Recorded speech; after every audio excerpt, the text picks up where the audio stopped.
क्या आपकी कलाई पर बंधी घड़ी आपसे सच बोल रही है या फिर वो मीठे झूठ बोलकर आपको गुमराह कर रही है? ये सवाल तो बहुतों के मन में होगा। आज हम इसी चौंकाने वाले सवाल की गहराई में उतर रहे हैं। हमारे पास स्मार्ट वॉच झूठ और सच असली फिटनेस गाइड से कुछ जरूरी बातें हैं। हाँ, और ये सिर्फ गैजेट्स की कहानी नहीं है।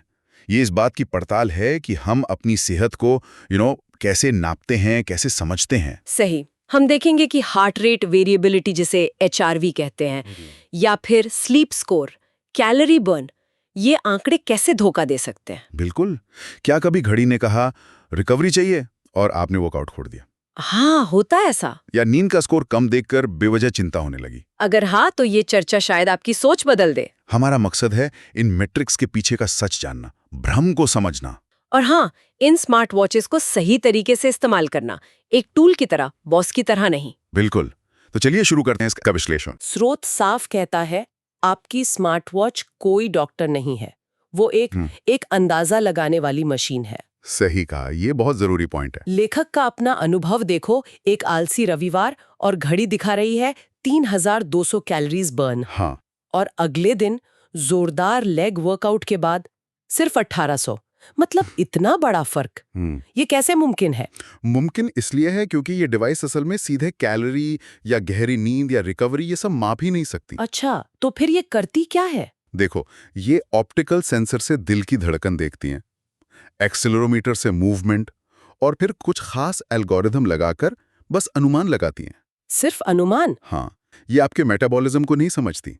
जैसा स्रोत में कहा है, याद रखना जरूरी है, आपका वेरिएबल एक मददगार है, आपका कोच नहीं। मददगार कोच नहीं, ये बड़ी बात है। अंदाजे को हकीकत मान लेना, यही पहली गलती है शायद। बिल्कुल। अब आते हैं HRV पर, हार्ट रेट वेरिएबिलिटी। इसे लेकर भी काफी कंफ्यूजन है ना? बहुत ज्यादा। लोग एक दिन का कम HRV देखकर ही घबरा जाते हैं। हाँ, स्रोत भी यही कहता है कि एक दिन का कम HRV मायने नहीं रखता। लेकिन क्या इसे पूरी तरह इग्नोर कर देना चाहिए? कहीं कोई जरूरी सिग्नल मिस ना हो जाए? नहीं, देखो, पूरी तरह इग्नोर नहीं करना है। यहाँ पर ना एक बारीक संतुलन साधना होता है। अच्छा, वो कैसे? समझो, एक दिन का कम HRV हो सकता है ठीक से सोए नहीं, थोड़ा ज्यादा स्ट्रेस था, या वर्कआउट भारी हो गया। अगले दिन शायद ठीक हो जाए। असली चिंता तब करो जब 7 दिन का जो एवरेज है वो लगातार गिरे, मतलब 3 या ज्यादा दिन। ओके। वो सच में ओवर ट्रेनिंग या शायद किसी बीमारी का संकेत हो सकता है। तब ट्रेनिंग हल्की करो, ज्यादा आराम करो, पानी पियो। समझ गई। लेकिन सिर्फ एक दिन के नंबर से पैनिक करना, वो बेवजह का स्ट्रेस है। पैटर्न देखो, पैनिक मत करो। ठीक है, पैटर्न पर फोकस। अब नींद के स्कोर, ये तो और भी अजीब हो सकते हैं। हाँ, घड़ी कह रही है 5 घंटे सोए, पर आप उठकर एकदम फ्रेश फील कर रहे हैं। किसकी माने? कंफ्यूजन तो होता ही होगा। होता है, बिल्कुल होता है। और ज्यादातर मामलों में ना अपने एहसास पर भरोसा करना चाहिए। अच्छा। हाँ, ये वेरिएबल सोने जागने का टाइम तो कह सकते हैं ठीक ठाक पकड़ लेते हैं, पर नींद के जो स्टेज होते हैं ना, गहरी नींद, रेम स्लीप, उनको सही पहचानना इनके लिए बहुत मुश्किल है। ओह। कई बार तो आप बस स्थिर लेटे हैं, उसे भी नींद समझ लेती हैं ये घड़ियां। अरे। और सबसे बड़ा खतरा पता क्या है? Sleep anxiety. लोग खराब स्कोर देखकर इतना परेशान हो जाते हैं कि उनकी नींद और खराब हो जाती है। ये तो उल्टा असर हो गया। हाँ, तो बेहतर है स्कोर पर अटकने के बजाय अच्छी नींद की आदतों पर ध्यान दो। मतलब तय टाइम पर सोना जागना, अंधेरा ठंडा कमरा। सही। और यहाँ भी वही बात, 7 दिन का ट्रेंड देखो, वो ज्यादा काम का है। अब आते हैं कैलोरी बर्न पर। स्रोत तो इसे सबसे बड़ा झूठ तक कह रहा है। हाँ, ये थोड़ा सख्त शब्द है, पर इसमें सच्चाई काफी है। घड़ी जली हुई कैलोरी को 20 से 40% तक ज्यादा दिखा सकती है। क्या ये सच है? हाँ, स्टडीज में ऐसा पाया गया है। ये बहुत कॉमन है। बाप रे। और ये एक खतरनाक जाल बन जाता है। लोग सोचते हैं, अरे वाह, इतनी कैलोरी जला ली, चलो थोड़ा और खा लेते हैं। हाँ, रिवॉर्ड की तरह। बिल्कुल।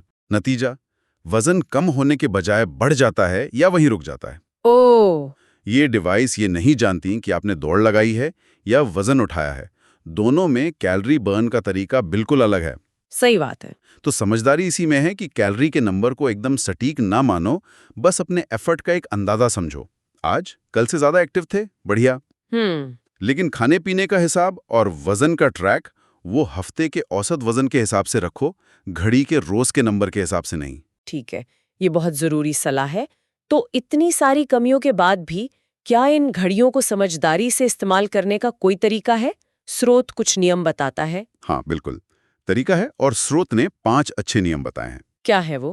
पहला, एक दिन के नंबर पर मत अटको, हफ्ते भर के ट्रेंड्स यानी रुझानों पर ध्यान दो। ठीक है, ट्रेंड्स। दूसरा, डेटा देखो पर यह भी सुनो कि आपका शरीर कैसा महसूस कर रहा है, दोनों को मिलाकर फैसला लो। शरीर के सुनना भी जरूरी है। तीसरा, अपनी रिकवरी प्लान करने के लिए HRV, रेस्टिंग हार्ट रेट, नींद के ट्रेंड्स, इनका इस्तेमाल करो पर सिर्फ तिन्ही पर निर्भर मत रहो। ओके। चौथा, कैलोरी बर्न को बस एक मोटा अंदाजा मानो, ज्यादा खाने का लाइसेंस नहीं। हाँ, ये तो पक्का याद रखना है। और पांचवा, सबसे अहम, अगर घड़ी आपको स्ट्रेस दे रही है, चिंता बढ़ा रही है, तो कुछ दिन या हफ्ते के लिए उसे उतार दो।